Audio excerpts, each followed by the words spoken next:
বাসায় কিভাবে রোস্ট রান্না করা হয় এটাই আজকে আপনাদের সাথে শেয়ার করব। প্রথমে এলাচ, দারচিনি, লবঙ্গ দিয়ে তেলের মধ্যে একটু লাল করছি। পেঁয়াজগুলো এখন বাদামি কালার করে এখন মশলা দিয়ে দিব। এখন দিয়ে দিব আদা রসুন বাটা 2 চামচ দিয়ে দিচ্ছি, আপনারা বুঝে দিবেন। নাড়ি চাড়ি লবণ দিয়ে দিলাম পরিমাণ মতন। এখানে রোস্টের মশলা দিয়ে দিতেছি। এখন দিয়ে দিচ্ছি ফুড কালার, মানে রোস্টটা কালার হওয়ার জন্য। অনেকে দেয় অনেকে দেয় না, আমরা দিই, একটু ভালো লাগে দেখতে। টক দই দিয়ে দিতেছি, টক দই।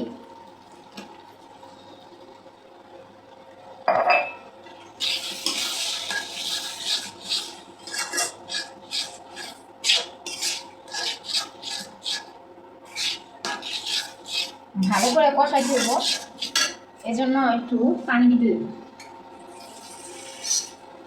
ভালো করে কষানোর জন্য একটু পানি দিয়ে দিলাম।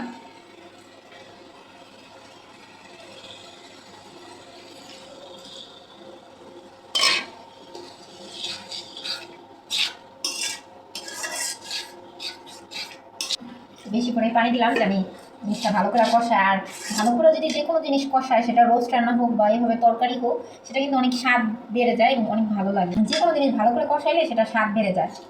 সেটা যদি আপনি এভাবে একটা রান্না করেন সেটাও ভালো লাগবে। এখন দিয়ে দিব, ভালো করে কষাইছি, এখন দিয়ে দিব রোস্ট। দুধ দিয়ে দিব, এখন দুধ দুধ দিতেছি। চিনি দিয়ে দিতেছি, চিনি, কাঁচামরিচ। এখন ভালো করে এটা কষাইতে দেবো। ভালো করে এখন কষা, রোস্ট কিন্তু ভালো করে কষাইতে হয়, কষানি মজা। এখন ঢাকা দিব। রোস্টটা হওয়ার কাছাকাছি, আর অল্প একটু বাকি। মাশাআল্লাহ অনেক মজা হয়েছে। আমি একটু টেস্ট করছিলাম হালকা, মানে টেস্ট বলতে কি একটু দেখছি লবণটা। তো রোস্টটা রান্না হয়ে গেছে।